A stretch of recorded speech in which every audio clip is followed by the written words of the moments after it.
Good evening, everyone. I welcome all of you to the last session of the day.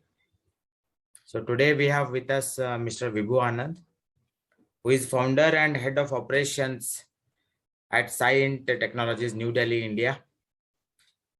He has 23 years of domain-specific experience in the information technology and service industry. He is skilled in digital forensics, electronic surveillance and counter-surveillance, signal and communication intelligence, requirement analysis, management, pre-sales, project management, and business development. So today he is going to deliver a talk on digital forensics. Over to you, Vibhu, sir.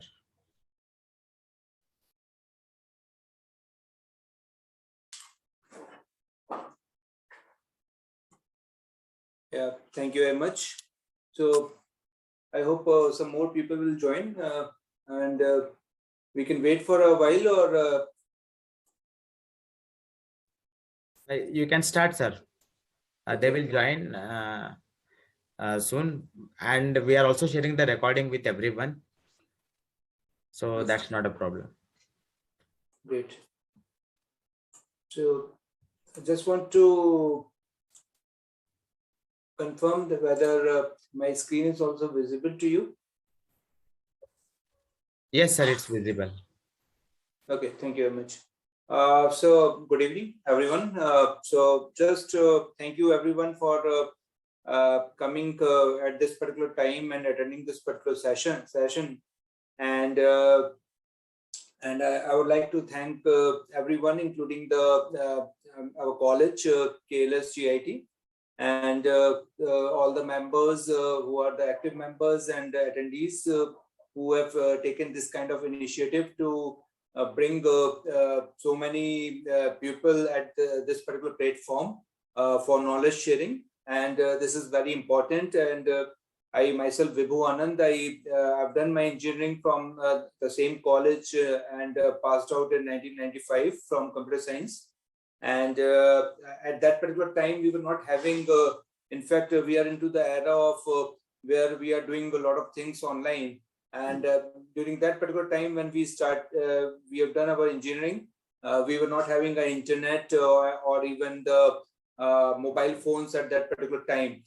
And now the technology is changed in a big way. So just want to give a brief introduction about myself and what all things I'm doing, because it will be of great interest to all the people from the college, as well as the students and the students who would like to begin a career in different domains, including the field where I am working very extensively. So like I'm from basically from Delhi, and this particular session also I'm just extending from my office right now in New Delhi. So I am owner of this particular organization called as Scient Technologies, CYINT Scient Technologies. The name was actually taken by Cyber Intelligence Company, CY for Cyber, INT for Intelligence. So that's why this particular name came. I'm working extensively in the field of digital forensics, which is our topic for today, and which is one of the trending area where most of the people, they are trying to make the career in this particular domain. And we basically are having a headquarters in New Delhi, and we are a totally Indian company. And apart from that, we are having our product, services and trainings in this particular domain, which we are extending to almost all the government departments and corporates and law enforcement organizations all over India. So if you see my screen at the center, you can see these are the few of the domain areas where we are working. Some of the things you must be learning in your engineering as well. So we are working in the field of hard drive forensics, damaged hard drive forensics, to recover the data, available data, deleted data, hidden data, unallocated data from these kind of evidences. Then we are also providing solutions in the field of mobile JTAG, chip-off also. Like I was hearing one of the questions from one of the participants in the earlier session, whether we can get our data from the encrypted mobile phones or damaged mobile phone, here there are techniques, solutions available in the market through which you can do it. Then the other domain where we are working is the password recovery solution. Like nowadays, everyone is having like protected devices, digital devices, maybe a mobile phone or maybe a laptop or desktop or any other kind of data which you are having. So we are having a solutions where we are providing data to decrypt and decode that particular thing. The other area where we are working is the social media, OSINT, dark web, and blockchain investigation. Cloud network, live forensics is the other domain. And apart from that, we are also providing solutions on DVRs, NVRs, and CCTV video investigation. So these are the few products which we are actively selling and providing solutions to various customers all over India. So we not only do product selling, we also provide services in this particular domain and trainings also in this particular domain to various customers. So this is about slight background about my organization, what all things we are doing. So we are now into the 14th year of the when I started this particular company. So apart from providing these kind of things, some of the unique points which we are having, we have trained more than 5,000 people in this particular domain. We are having a 100 plus unique customer base in India. We are having like some major OEMs who are manufacturing these particular products. So like unfortunately, like we are having a lot of things we are talking about make in India and variety of other things, but we don't have any kind of proven and tested product which can be sold in India or which can be exported outside in this particular domain. And I will be happy to talk to any one of you if someone is interested to come up and take up some kind of challenges, and based on what I will be talking today in some domain where we can do some kind of development as well. Apart from that, we have also established 20 plus unique state-of-the-art digital forensic labs across India as well. So these are the few of the things. And as I mentioned, like most of the products belongs to foreign OEMs. So OEMs are basically original equipment manufacturers who are developing these kind of technologies and selling these particular solutions all over India, all across the world. So like these are few of the OEMs you can see on the screen, which are the international OEM. And these particular products are not only used by agencies in India, like if you have heard about some organizations like Intelligence Bureau, National Investigation Agency, CBI, Income Tax, DRI, Enforcement Directorate, you must be hearing these kind of names every day in the news or newspapers. And these all agencies are using the products which we are selling, and these are our customers, in fact. So all the top intelligence organizations, central forensics labs, state forensics labs, these are our customers.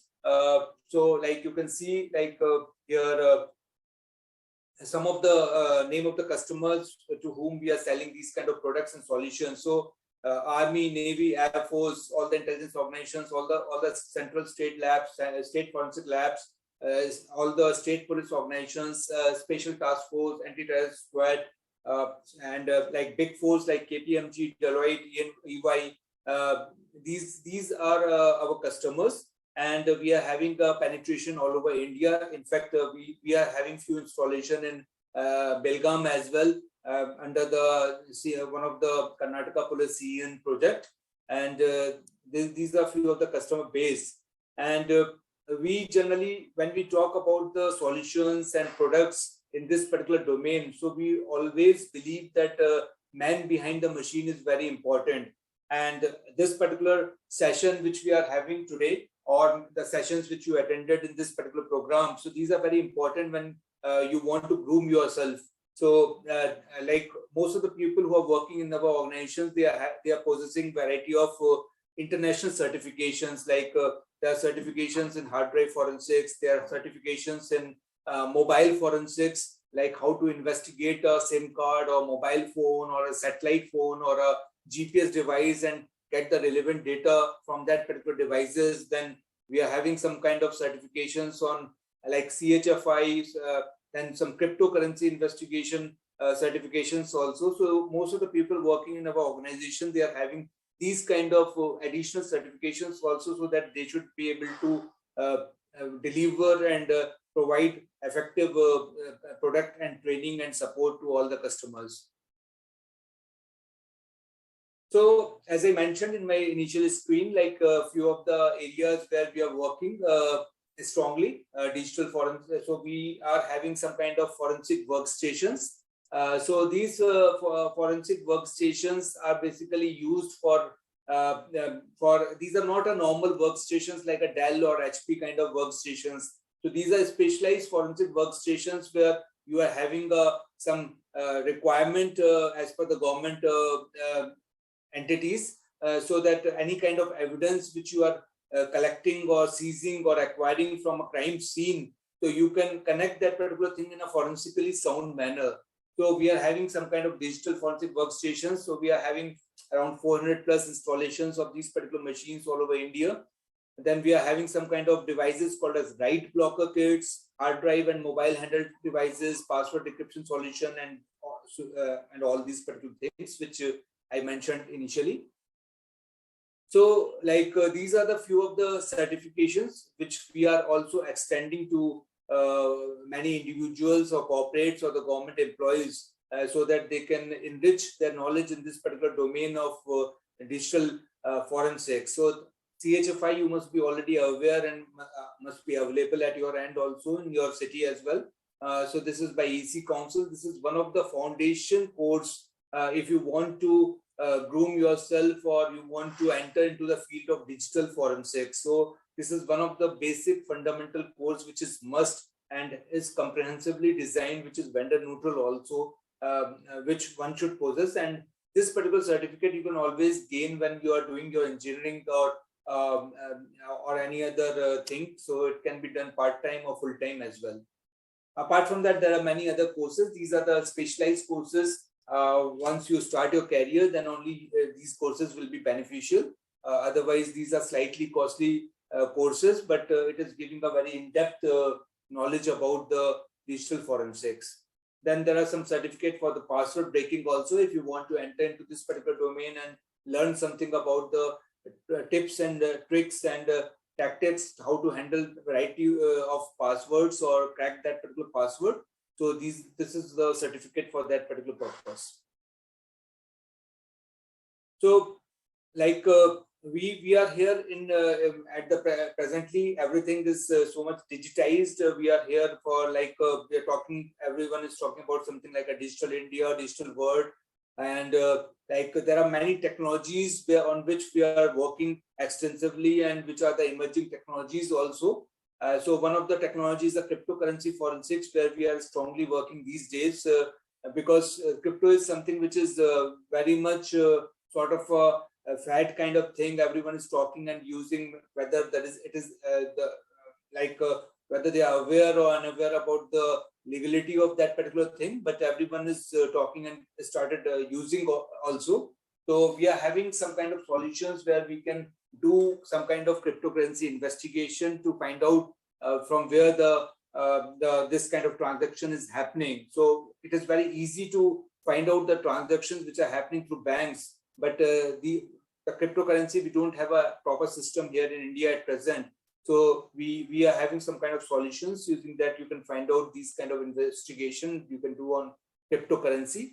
Then we have some kind of complex password breaking solutions. These are some emerging technologies where we are working, and web and OSINT solution is smartphone unlocking bypassing, which is a very big challenge these days, because everyone who is using a smartphone or a mobile phone, they are having a password in their device. So there are some tools available which is having a embedded kind of system which can easily bypass or unlock these kind of smartphones. But like as the technology is advancing and new kind of encryption is introduced in every iPhone or in every update of the Android phone, so there are a lot of challenges coming through which you can't unlock or bypass these kind of phones. Like one of my fellow speaker also talked about one of the case in USA where there was a terrorist kind of situation, and the phone was not unlocked by the Apple or the other agencies. So they took the help of some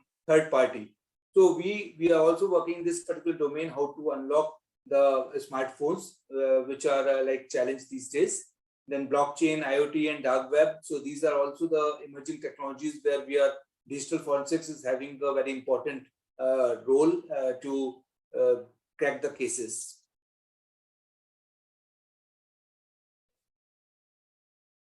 So when we generally talk about like cyber, so we say cyber security, cyber forensics. So this particular session is also like more on the cyber security. So, but I took the topic of digital forensics because there are many speakers who are talking about cyber security, but this is the one area, digital forensics, where generally we are not talking much.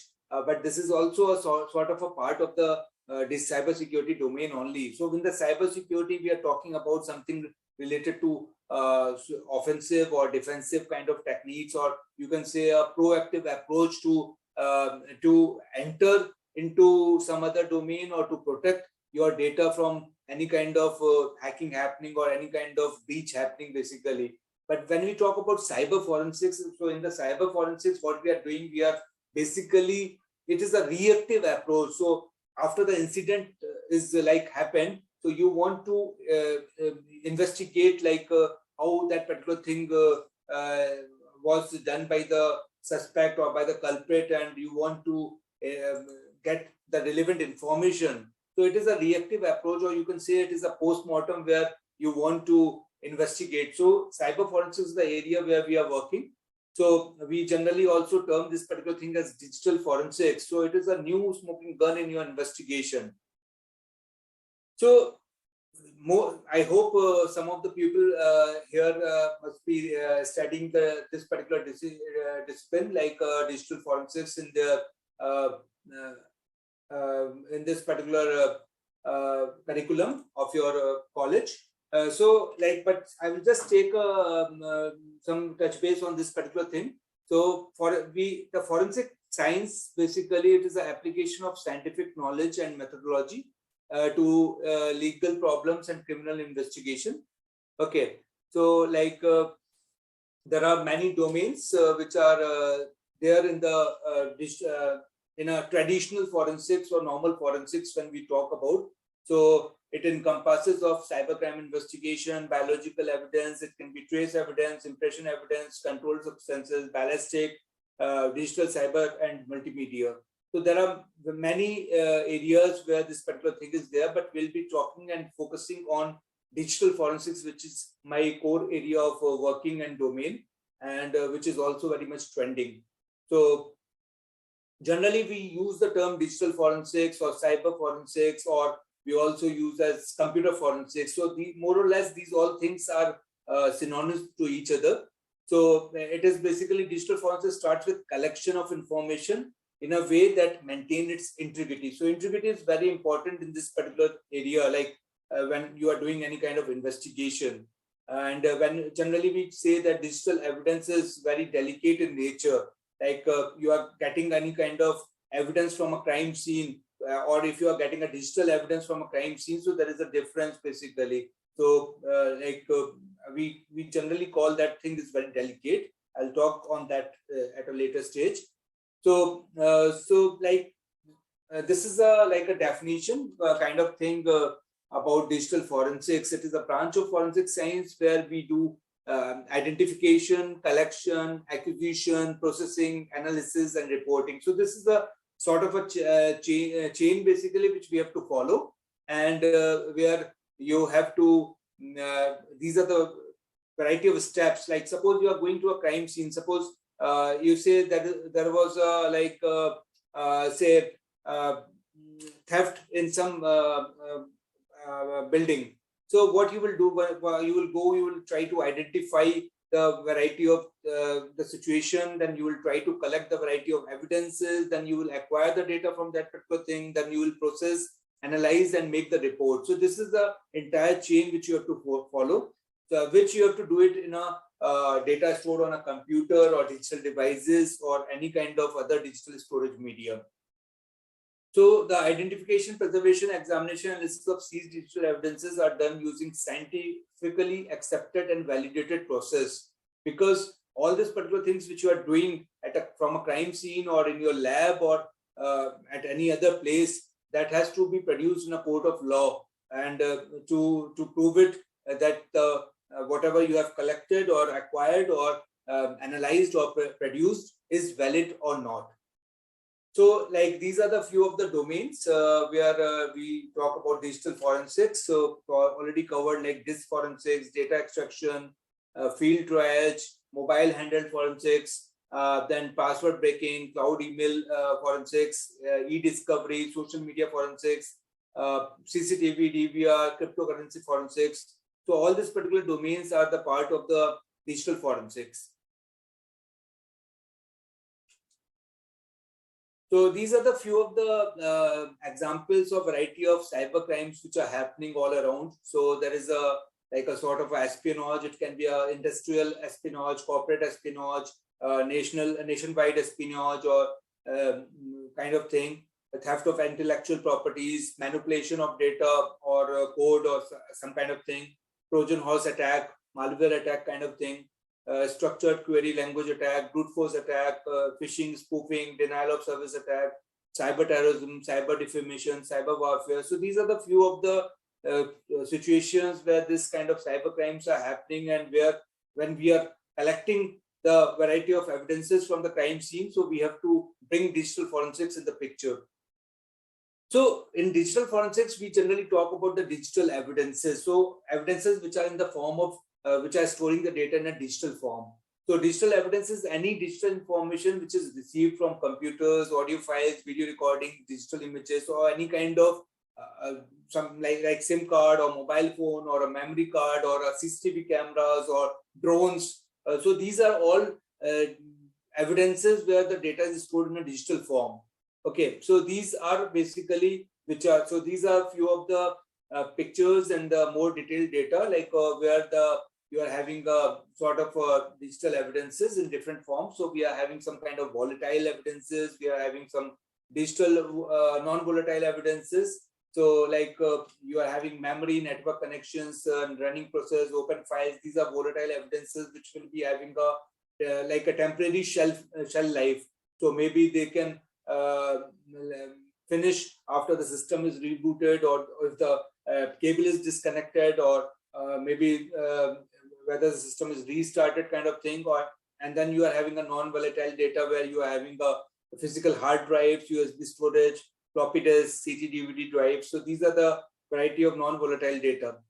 So apart from these traditional kind of volatile or non-volatile evidences, nowadays we are having a lot of data which is available on the cloud. So everyone is using a mobile phone or a laptop, desktop, and they are having a variety of data. Like you are having a Facebook account, you are having a Gmail account, you are having a Google Drive, you are having a Sky Drive, you are having a variety of other data which is residing not on your computer or not on your laptop or not on your mobile device itself. They are storing on a cloud storage, like Facebook data if you are having, or maybe you are having a LinkedIn data. So most of the data is available on the Facebook server or the LinkedIn server. So only limited data when you are browsing and storing something is stored on a temporary drive or a cache, basically. Otherwise, all of the data is fetching from the cloud and showing it to you on your device. So you have to, there are a lot of data which is available on a cloud also of the suspect, which you have to also acquire from these kind of things. So in example of cases where digital evidences may assist the forensic investigator, so I have already taken this particular thing slightly in the previous slide. So this is more slide related to that only. So there are variety of evidences which are available as evidence. So some of the evidence is available by a user created files. You can say, like, I'm having an address book, I'm having a database which I'm maintaining, I'm having a document file, I'm having a presentation, I'm having some internet bookmarks, favorites, pictures, videos. So all this particular data I'm are basically like which are user created. Then there are some user protected files which can be created by the user itself only. So they can have a data which can be compressed files.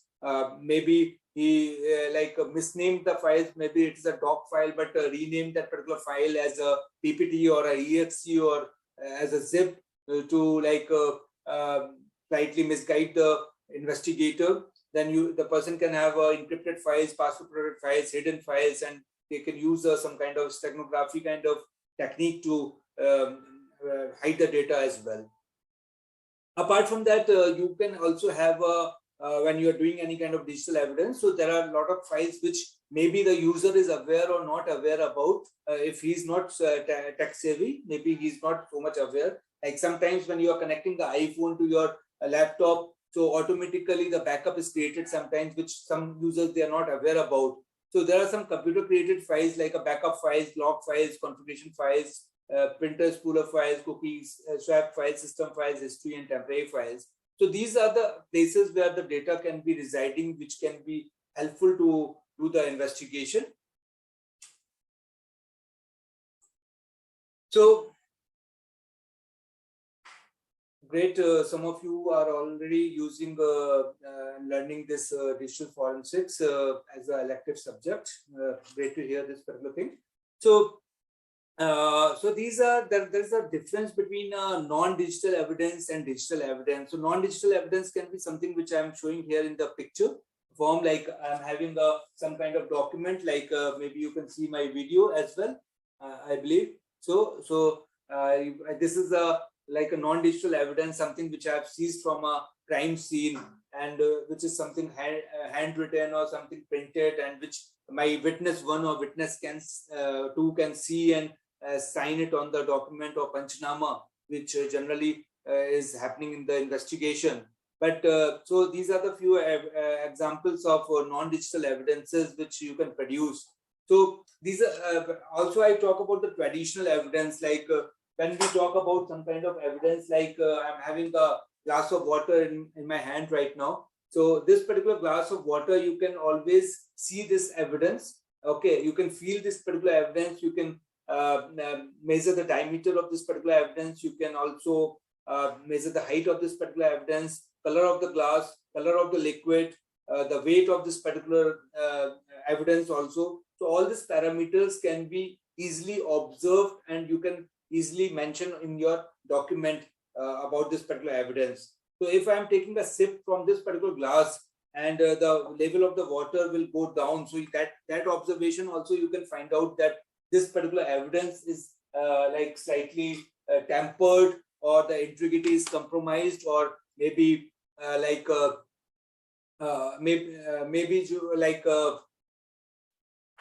the integrity is compromised, or just hold on, I'm just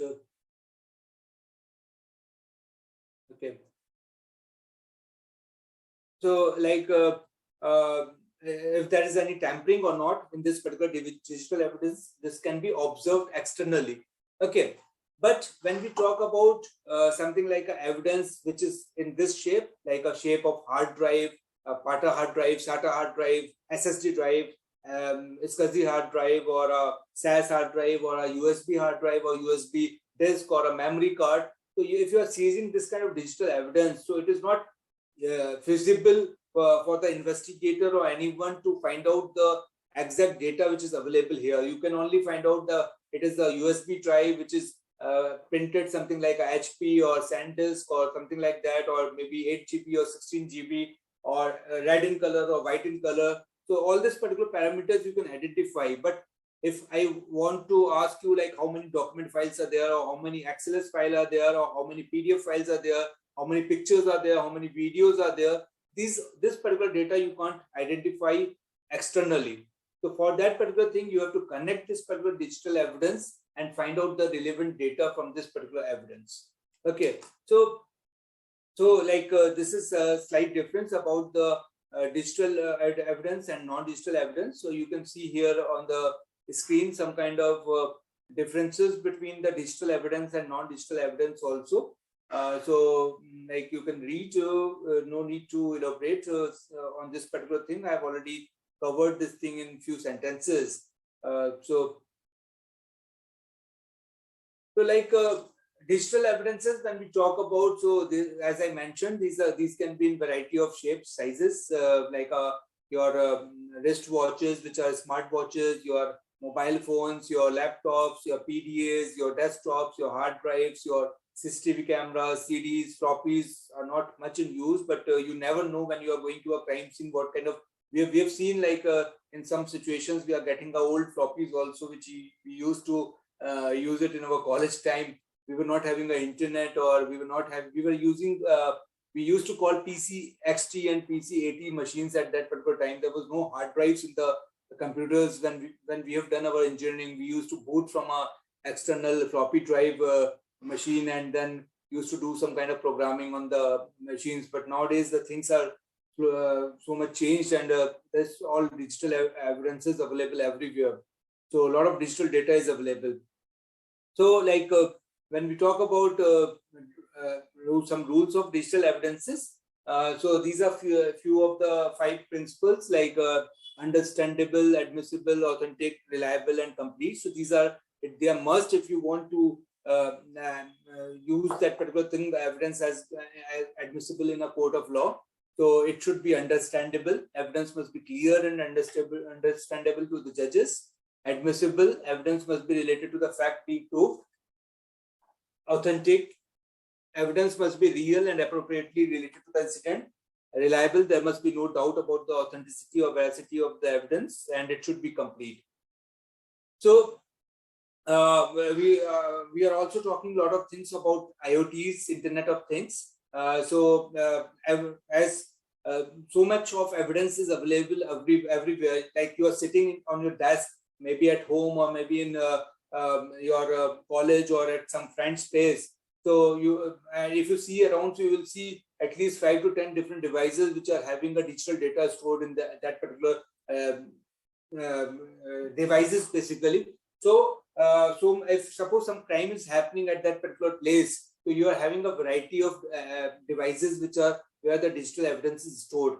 But in coming time, when we are talking about IoTs, IoT devices, so we look forward that there will be a lot of other digital evidences which will be available. So if you are able to identify the correct digital evidences all around any kind of crime scene, so you will be able to crack the case in a better way. So with IoTs coming in picture and used extensively, you can find out, like if suppose elevator is there, so you can find out the use of the elevator, and you can correlate with the incident also.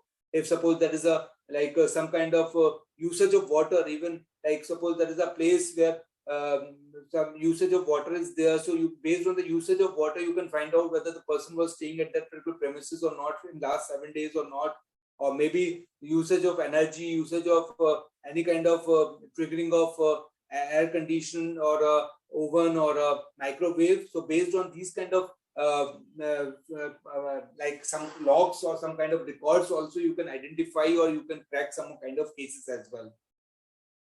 So when we talk about digital forensics, so you must have also learned about some kind of Locard principle, where we generally say every contact leaves a trace. So this is like anything which is happening, it is leaving a trace.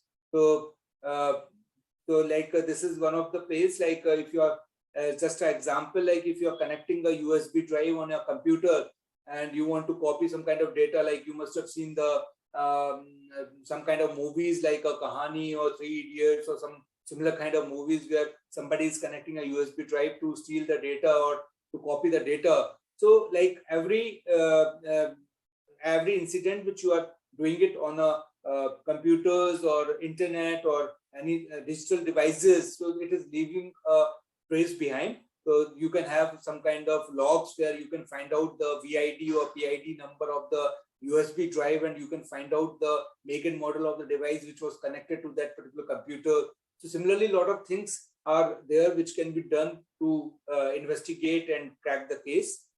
So as I mentioned in my initial slide, like some kind of acquisition, identification, evaluation, and admission, these are some process which has to be done. So sometimes when you are collecting a data, maybe it is coming in some kind of raw format or physical format, which is not easily understandable or readable. Maybe it is in a binary format, to kind of thing. then you convert that particular binary data into a logical data, which can be easily, you can understand or analyze that particular data. Then you have to convert that thing into a legal way, so that when you are putting that particular case in front of the court, or it should be admissible. So I don't know, I'm not sure like how many of you have heard about this terminology called as I will take the questions. You can just post the questions here, and I can take all the questions all together at the end of the session. Otherwise, the continuity will be like slightly disturbed. Okay, you can always post it here. So, like you must have heard about this kind of terminology called as hashing. So, generally, whenever you are downloading something from the internet, so sometimes you must have seen some kind of hash value coming with that particular downloaded file.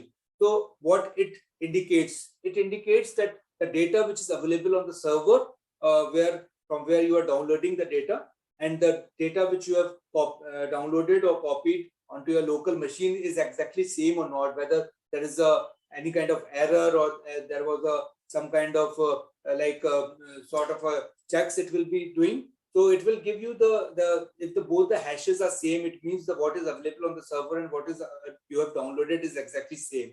So there's no mismatch, and you can run that particular program, or you can use that particular like a tool. So hash is basically, it is for used extensively in the digital forensic domain. So as I mentioned to you, like I have shown you one of the example, like this is the example where this is a traditional evidence. So in a traditional evidence, your witness 1 and witness 2 can sign what all things are written on this particular traditional evidence, which is easily visible externally. Okay. And if I have taken a sip of water from this particular glass, that thing can be also observed, that the weight of this particular evidence is reduced. But suppose in my last few minutes back and presently, if I ask you whether any change is there in this particular USB drive or not, so it is very difficult for anyone to tell, because somebody may have deleted some of the doc files or XLS files or pictures, or maybe somebody had changed and written something like meet me at some restaurant, say, I don't know, Satkar restaurant is there or not in Belgaum right these days.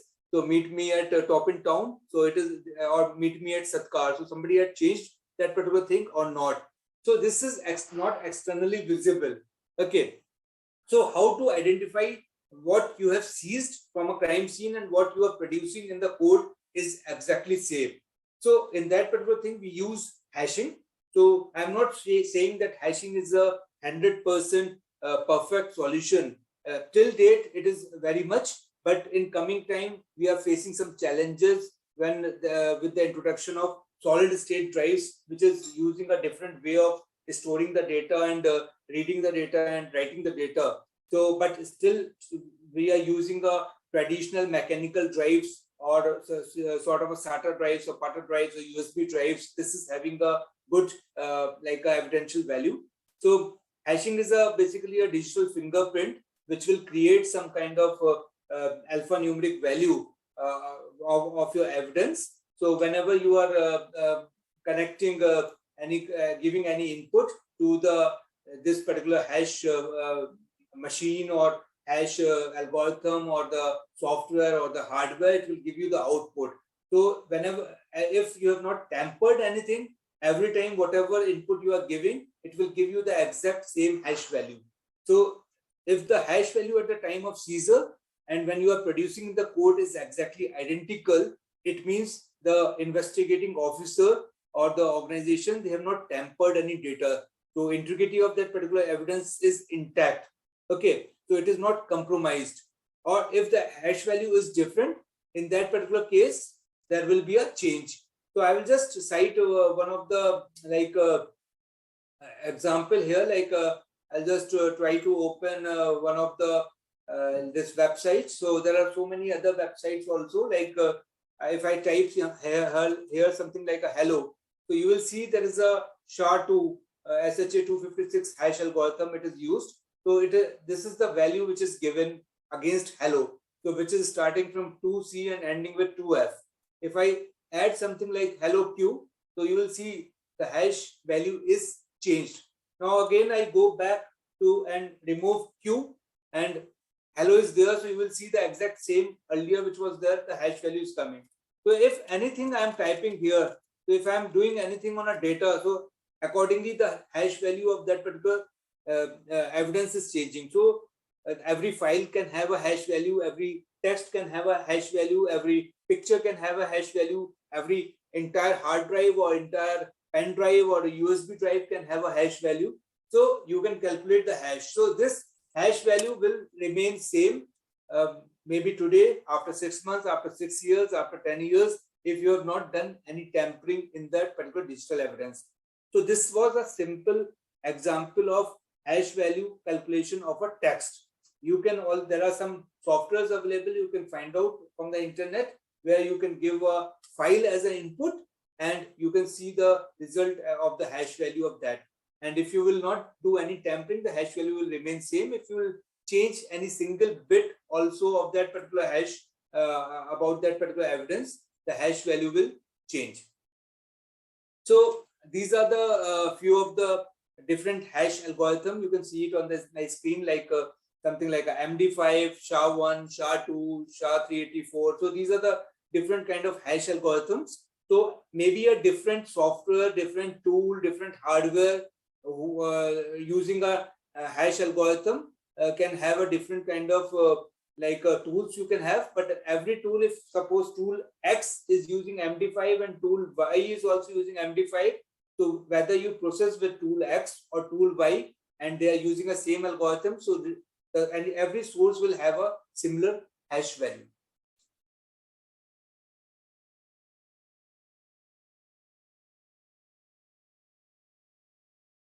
Okay. So what affects a hash value? So hash value, any change in the content of the file, even a pixel in a picture, any character if you are changing. So even if you are changing any character, it is multiple bits. If they are changed, any single bit is changed, the hash value will change. So antivirus in the forensic workstations can also change the hash value. Maybe you are investigating some case where you are working on some kind of malware investigation. So that malware can be detected by your antivirus and it can be changed. So generally we talk about something called as write blockers or some kind of cloning imaging devices. So before going to further, I want to give a more bigger exposure to you people who all are attending this particular session by showing some of the things as well here, because we are a very product oriented organization and we provide these kind of technology solutions very extensively. So I will just share one of my screen here, the camera, just hold on.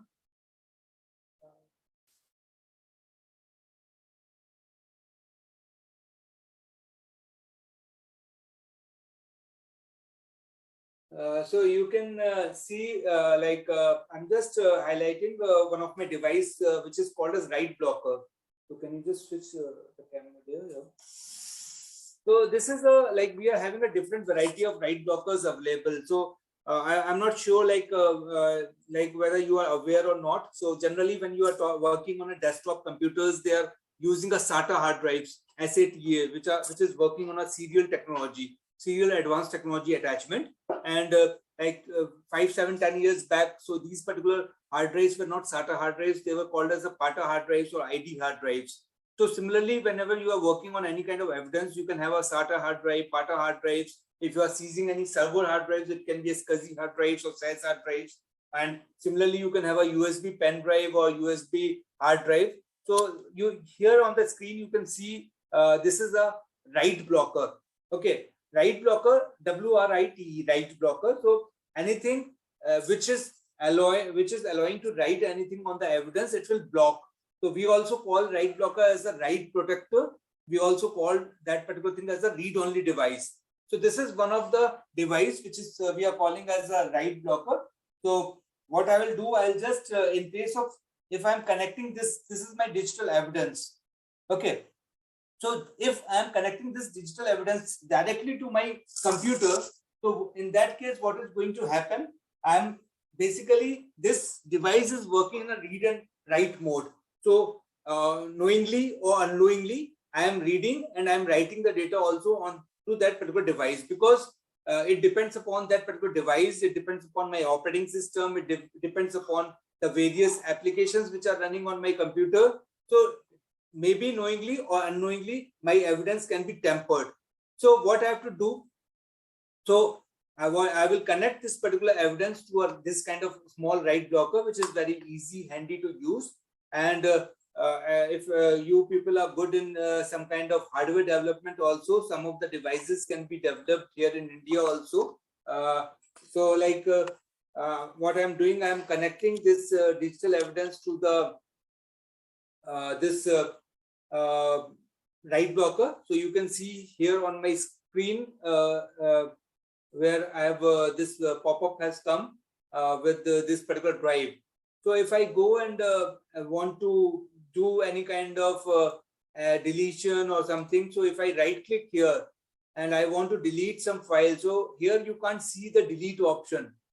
Okay, so if I go here on my normal OS drive, operating system drive, and if I want to delete something, say I right click here, so you can see here there is a delete option which is available very much. Okay, so anything which is not connected to the write blocker, I can delete.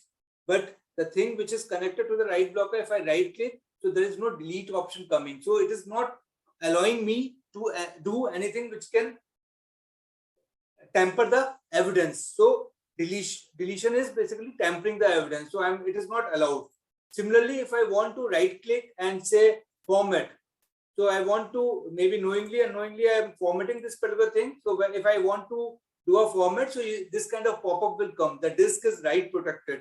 So it will not allow me to format anything. On the other hand, if suppose I'm having, say, some file, say example like a file like this, and I want to copy this particular file to my, by mistake, to the evidence. I want to copy it in some other drive, but by mistake I just copy it into my evidence. So again, it will give you the error, the disk is write protected. So it will not allow me to delete, modify, format, copy to this particular place anything. But if I want to read anything, copy from this place to my computer, anything, that all things are very much feasible in this. So this is the purpose of write blocker, to protect any evidence. So this is one of the thumb rule which we used to follow when we are extracting data, acquiring the data using a write block fashion.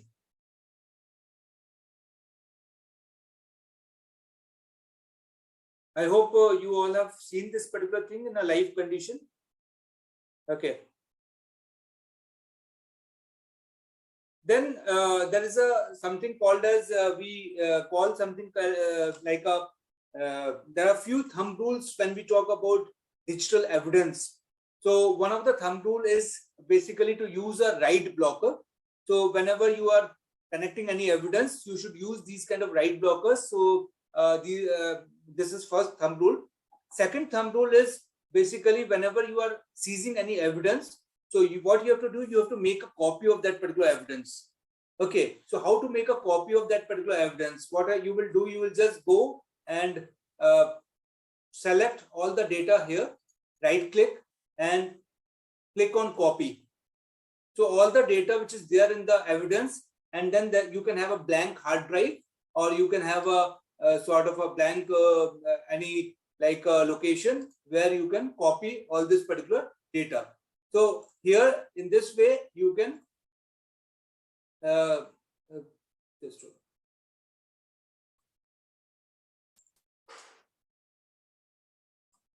so you have to do this particular thing. You have to make a copy. You have to make a copy of the original evidence. So anyone wants to highlight some kind of mistake or some kind of error or some kind of thing which I am doing wrong here in forensic copying? You can write it here.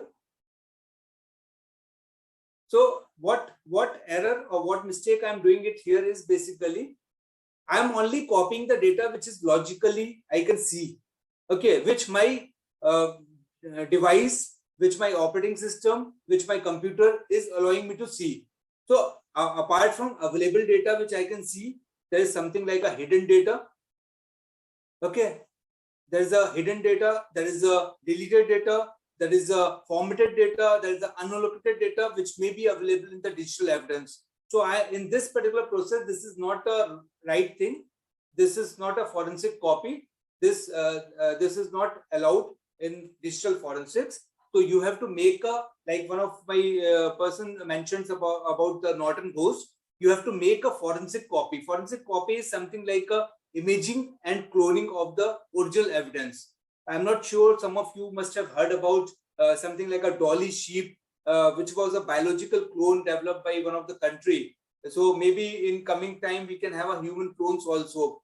So like in the digital forensics, we are having something like a clones. So what you can do, you can make a clone or an image of an original evidence. So in that particular case, what is going to happen? Available data, deleted data, hidden data, formatted data, unallocated data, any kind of data which is available in the evidence, which you may see or not see, will be copied. Okay, so we use a term called as imaging and cloning. So this is after doing the image of clone or the forensic copy, you have to keep a original evidence in a safe custody, which you may have to produce in the court of law after when it is required. So any kind of analysis or investigation which you would like to do, you have to do it on that particular copied data. Okay, which will be having the exactly identical data which is there in the original evidence. So anyone of you is aware about something difference between the imaging and cloning, or would you like to know about something? So in simple terms, I'll say imaging is disk to file and cloning is disk to disk. So yeah, like when you are making the image and whether you are making a clone, it will copy all the entire data. So, but it will be in an image, it will be stored in a type of file or a chunk of files. And when we talk about clone, so clone is something like disk to disk. If suppose you are having a 500 GB hard drive and you want to make a clone to a 1 TB blank hard drive, so entire 1 TB blank hard drive will be converted into 500 GB original drive. So it will be exactly replica of that particular thing.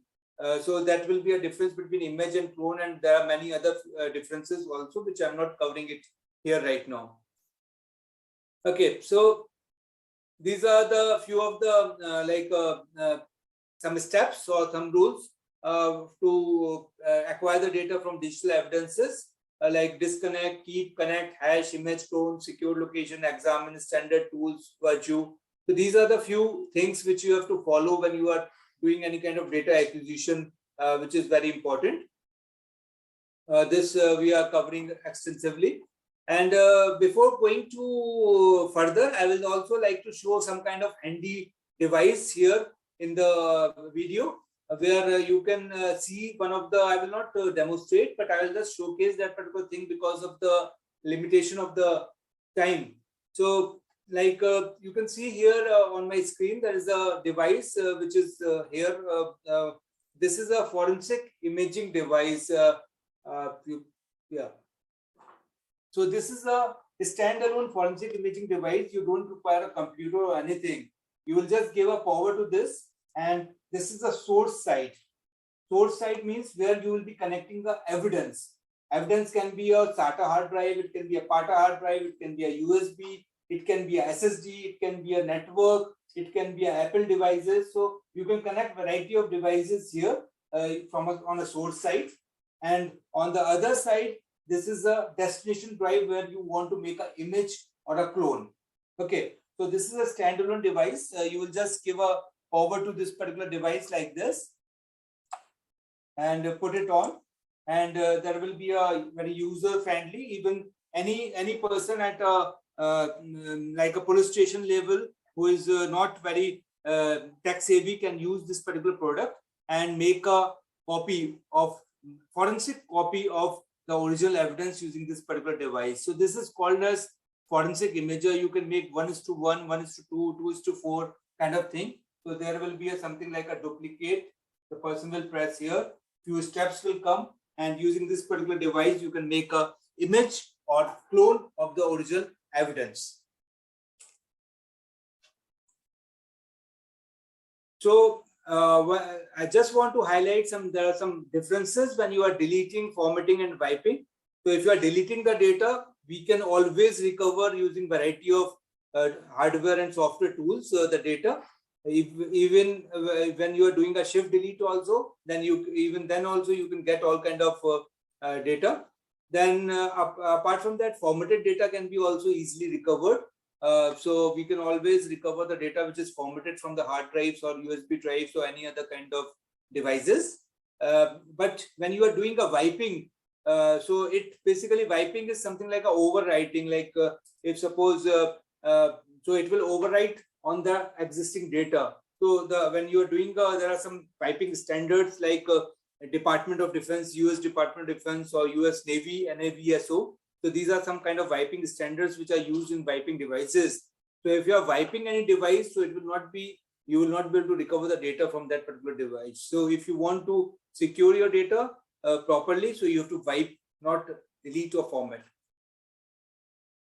So this is about some principles about and procedures to for the data. So it's one of the when we talk about something like acquisition of data from a mobile phone, so it is a sort of a straight circle. So it looks like very simple, but it is not so simple for acquiring the data. So there are some do's and don'ts which has to be followed basically. So never switch off the phone if it is switched on. There may be a situation where it is using or running some kind of application data which you will be missing. It may clear the cache data which is available there. Like a lot of people, everyone is using sort of a Facebook, Google, Gmail, and many variety of other data which may go off. Phone may have a encryption once you are rebooting, so you will not be able to get the appropriate time or the availability of that particular device in the same way it was. Then something like a SIM pin, like I'm not sure like how many of you are aware about everyone is using an ATM card, so you are having a PIN number. So similarly, when we talk about the SIM, which is the essential thing of the mobile phone, so SIM is also having a PIN number which can be a 4-digit or 6-digit. So if you will put 3 times wrong PIN number, so it will ask for the PUK number, personal unblocking key. So PUK number is available with the service provider. So the service provider will only give the PUK number to you if you are the owner of that particular mobile phone, or if you are a law enforcement agency and working on some kind of case. So if you will put 10 times wrong PUK number, then your SIM will be blocked forever. You will not be able to get any kind of data. Even the service provider will not be able to get you any kind of data from that particular device from the SIM card. Similarly, the browsing history and all these things will be missed in this particular case. So some of you may use some kind of flight mode to protect the data. So, but there are some situations if you put the phone in a flight mode, it may you may face the challenge of some kind of situations as mentioned here. So there are some do's and don'ts when we talk about the mobile forensics. So in this particular thing, we are having in the mobile phone, we are having the 3 major parts where the data is stored. One is the SIM card where the data is stored, but the SIM card is having a limited data. Then you are having a mobile phone memory, and in some of the phones you are having a memory card, and then you are also having a cloud data which is also linked with the mobile phone. So cloud can be also having a lot of data. So there are many situations where you are using all these particular devices. Generally, when we talk about, we do a lot of investigation. We are empaneled with income tax department and some other law enforcement agencies also here in India. And you must be listening about a lot of raids happening all over the country, like some criminals who are doing some illegal transactions or some kind of different ways of hiding the monies, or they are using some kind of tactics to to show their low income kind of thing. So there is a department like an income tax or some DRI or ED or GST departments. These people, they go for a raid. So our team of there is a team basically of 25 to 30 people who are going from Sign Technologies with these particular esteemed organization, and collecting digital evidences and acquiring digital evidences from the crime scene. So there are many situations where we face a lot of challenge, like some people want to wipe their phone, like using a, maybe you are aware about the Find My Device or Find My Phone kind of applications running an iPhone or Android device. So sitting at a remote location, you can always wipe the data which is available in your phone remotely if the phone is not properly protected or handled in a proper way. So you can see here, like on my screen, one of the device, or we use it in a crime scene. So this is called as Faraday bag. I'm not sure whether you have listened or heard or seen this particular thing in your course curriculum, picture and all. This is physically available Faraday bag. Faraday is a technology to protect wireless signals. So it protects any kind of wireless signals which are coming inside this. So your mobile phone is basically working on a like a wireless technology. So it is catching the signals from the environment. Similarly, your Bluetooth devices or Wi-Fi devices or your satellite phones or your radio walkie-talkies or mobile phones, all these particular things are working on wireless technology. So if I suppose I have seized a mobile phone like this, and if I put this particular mobile phone inside this particular bag like this in an on condition and put it pack it like this. So this is a Faraday bag. So my phone is now protected and from any kind of unwanted signals. And if I want to make a call on this particular device, I'll just show you the live condition.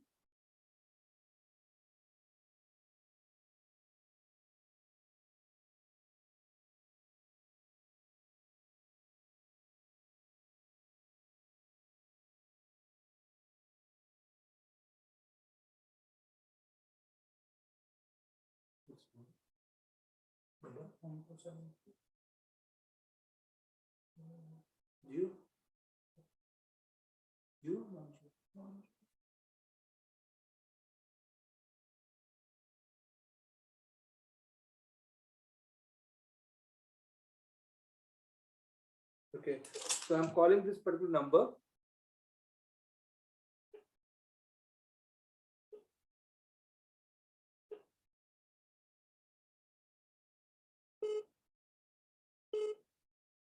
So it will tell, it will show.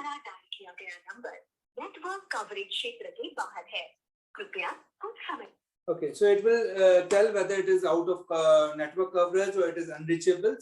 This kind of message will come because this mobile phone is now protected from any unwanted signals. So this way I can protect the device and then extract the data later on once the device is available in my lab to get this particular data. So these kind of things are used to protect the evidences. Like a collection of evidence is very important, as I mentioned to you initially.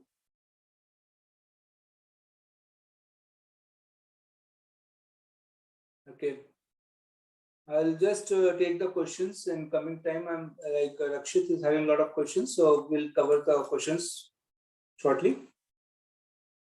Okay, so these are the few of the precautions which should be taken in the collection, preservation, and transportation of digital evidence. So it has to be secured, documented, recognized, identified. So these are the standard things which are written generally in the books as well.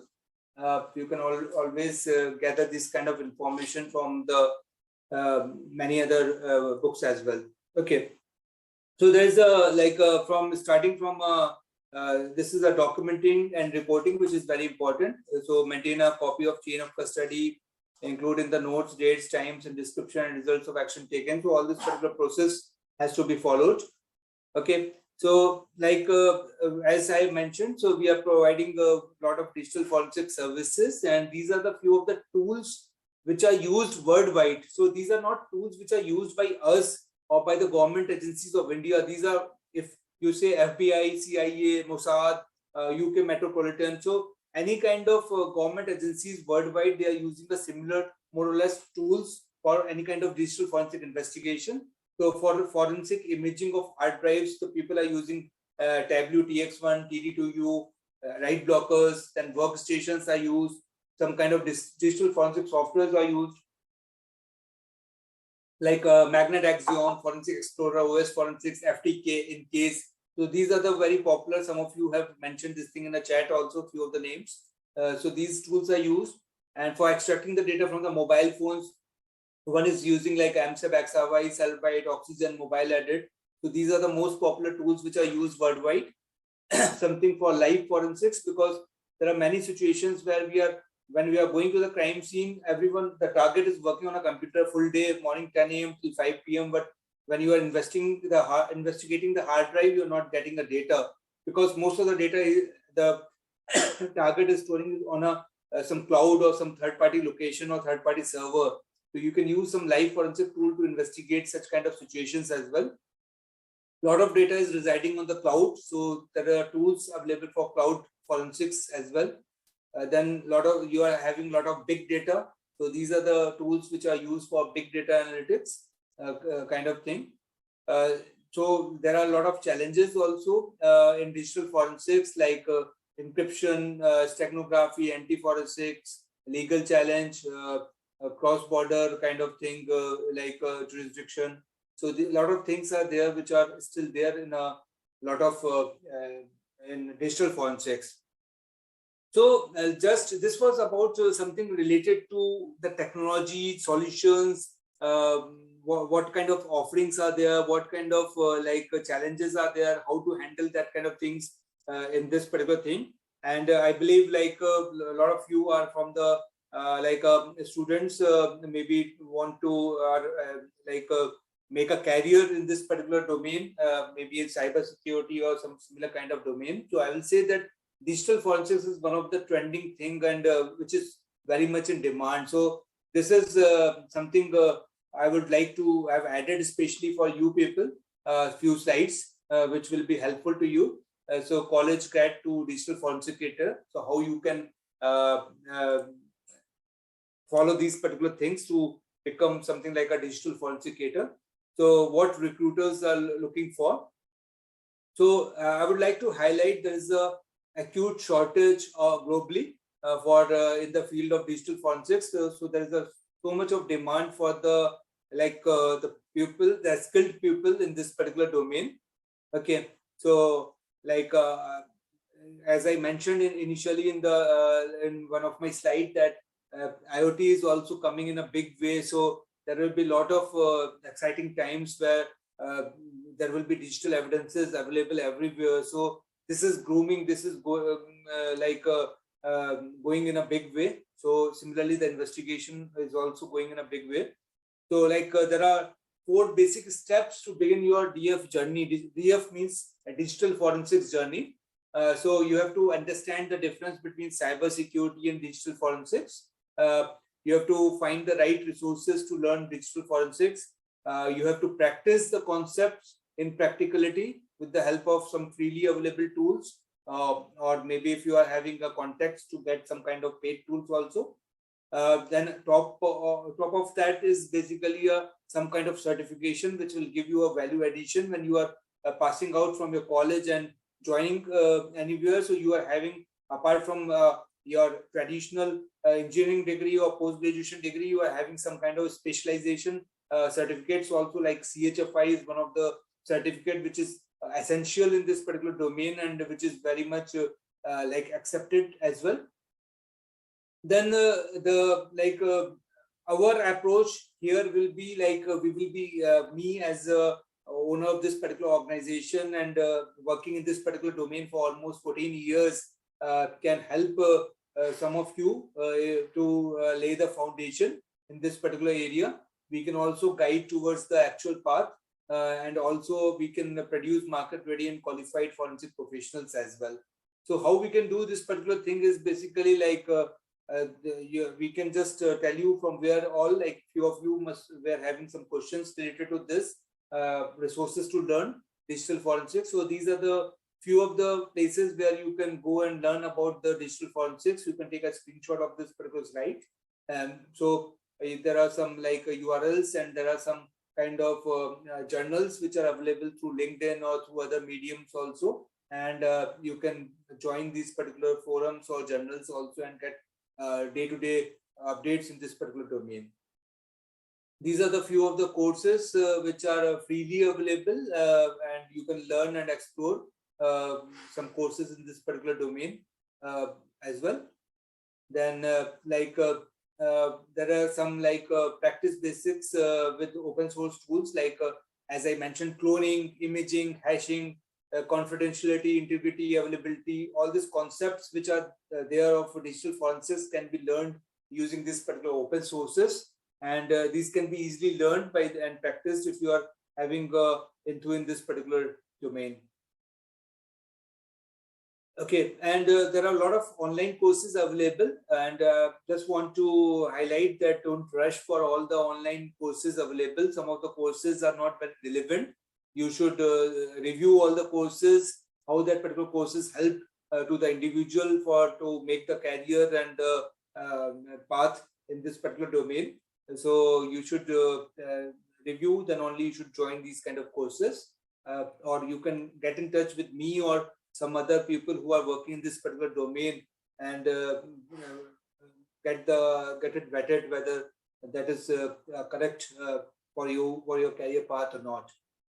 So practical exposure is very important in the field of digital forensics. So we say in Scient, we also open to take a freshers as an interns. So we can always undergo a combination of theoretical as well as practical real life assignment, and we are open to extend any kind of internship as well at Scient Technologies, and later on after successful internship we can always take you as an employee of Scient Technologies. Okay, so we basically are having our own forensic lab, and we are also having a lab at income tax department, where we are having around 25 people sitting there and working for the income tax department under the banner of Scient.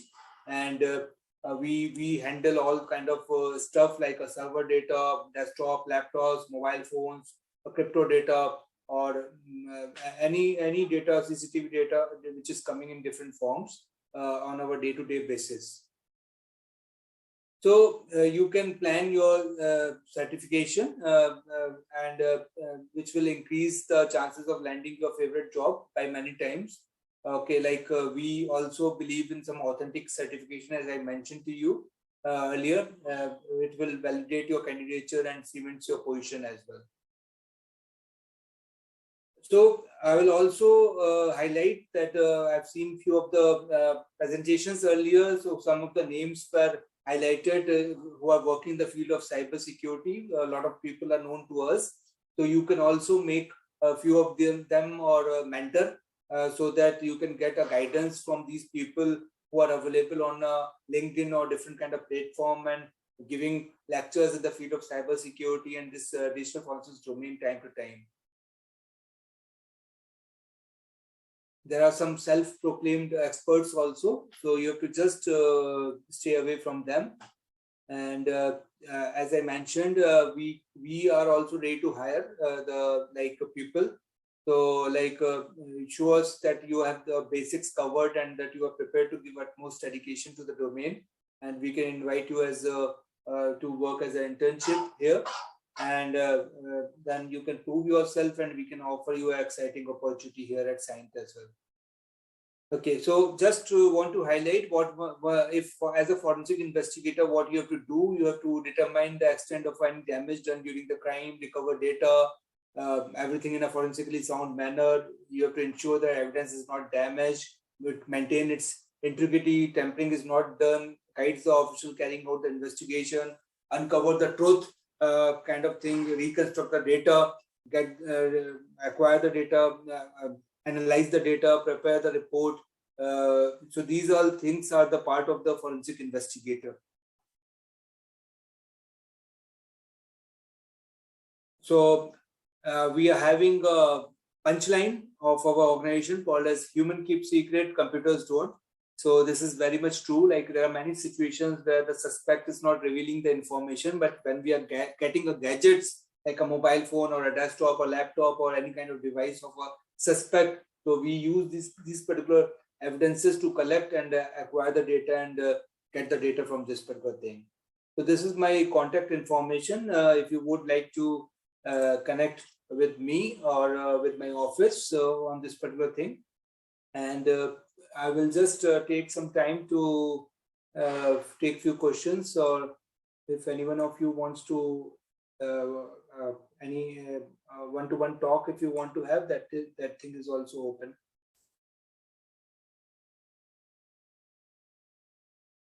So I've already shared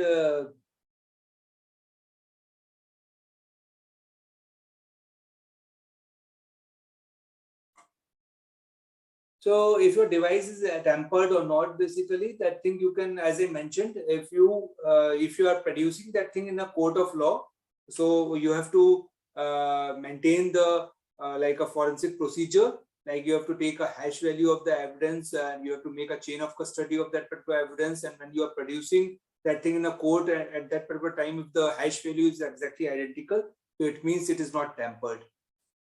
And if you are talking about something related to any kind of malware attack on your mobile or device, then there will be a different approach to do the investigation.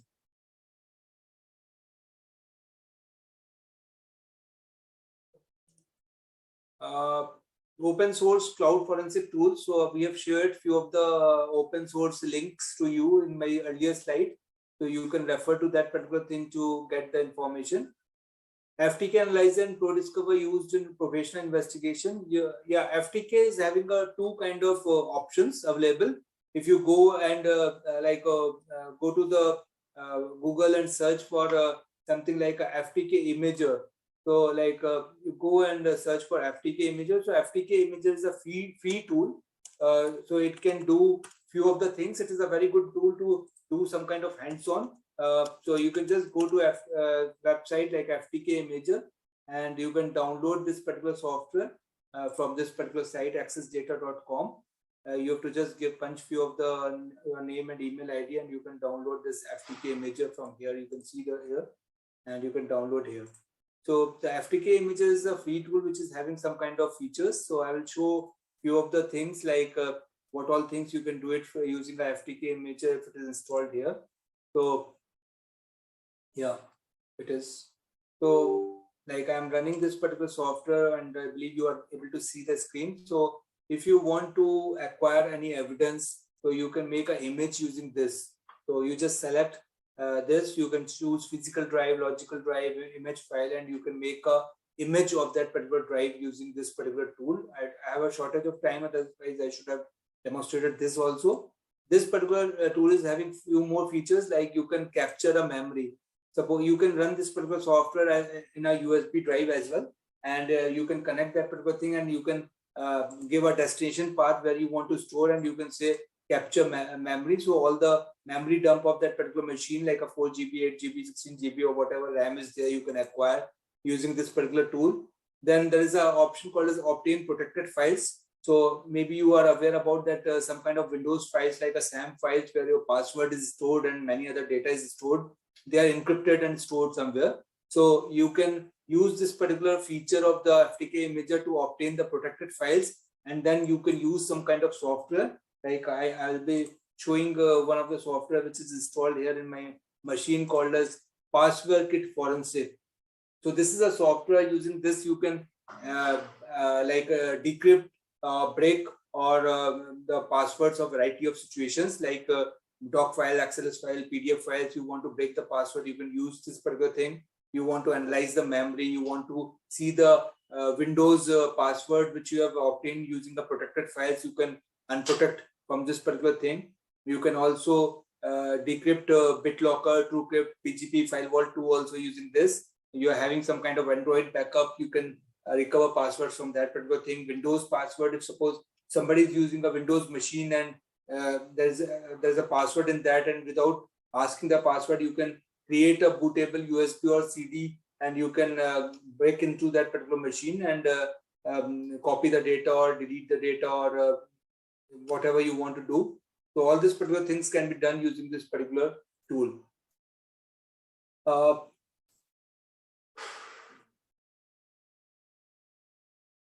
If the hash value is not taken by the investigator at the time of seizure, yeah, as I mentioned to you, like every time hash value is not very so important, because in coming time maybe the hash value will be dropped from the standard procedure of digital forensics, because when you are using a SSD, if you are not connecting a cable also, you are only giving a power to the SSD. Even in some of the situations, the hash value may change. So if you are having a good chain of custody and everything is documented in a proper way, yes, it can be admissible in the code.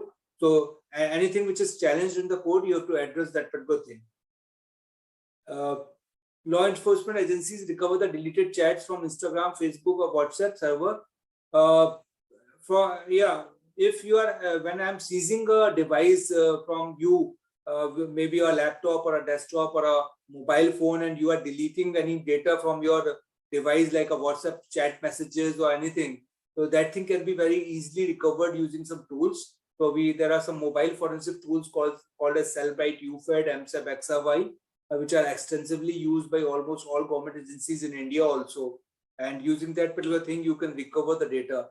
But if you want to recover the data from the server of the Instagram or Facebook or WhatsApp, so it may or may not. It depends upon the case to case. If you are having something CSAM case where some child sexual abuse cases there, or some kind of terrorism related cases there, so maybe these agencies or these service provider can help. So maybe if you are having some other kind of case which are not so important for them, maybe they will not help. And it also depends upon the retention policy of that particular service providers as well.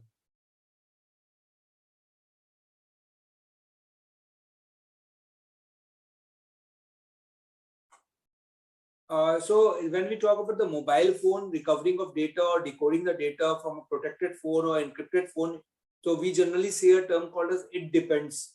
So it depends. You have to tell me the exact make and model. Like you have mentioned, I have encrypted my mobile using inbuilt mobile phone, and you want to decrypt or restore the data. So it depends. Basically, you have to tell exact make and model or the operating system which was running on that particular mobile device, and with the security patch.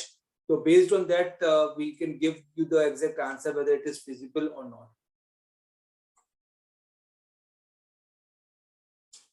So you can just mention this thing to me on a WhatsApp, and on the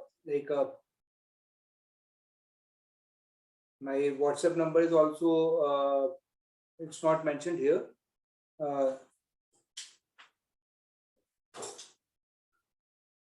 Yeah, you can connect me through LinkedIn or Twitter, and this is my WhatsApp number. You can send me offline, and we can check that.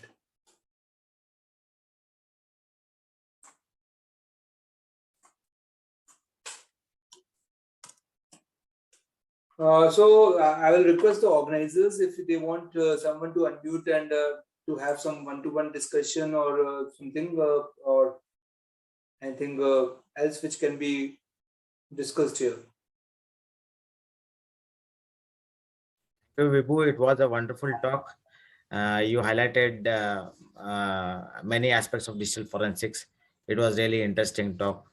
I have already provided a facility to everyone. They can unmute themselves and ask questions.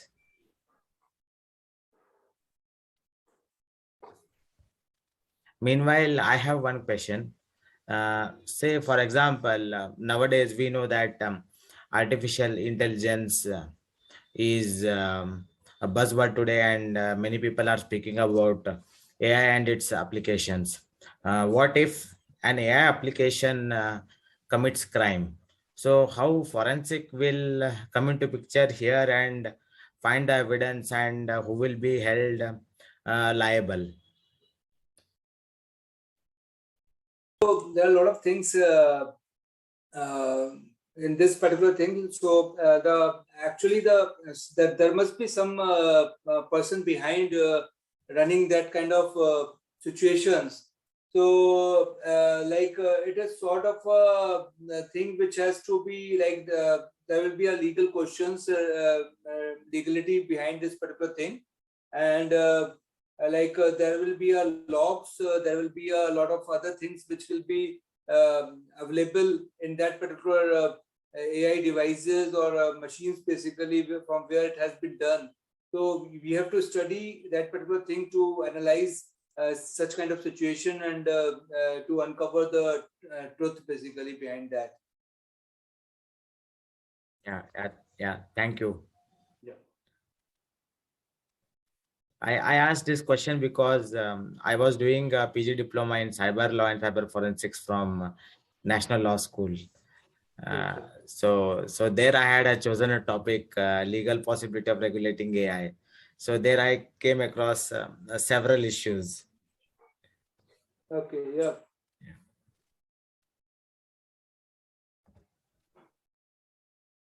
So any other questions by any other participants? It was good. Like some of the people have joined this and must have gained some kind of knowledge in this particular domain. And I'm very happy that I'm able to slightly contribute to my college, my roots, and share the some kind of area where I have worked and served for the country and for my organization. Yeah. Thank you, Vibhu, for accepting our invitation, and I also thank Padma Madam for connecting you with us. And one more thing which I would like to bring to your kind notice is that we have taken an initiative to start Center of Excellence in Cyber Security at our institute, and we need your help there too.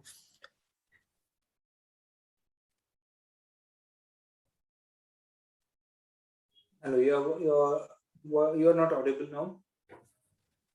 Am I audible? Yeah.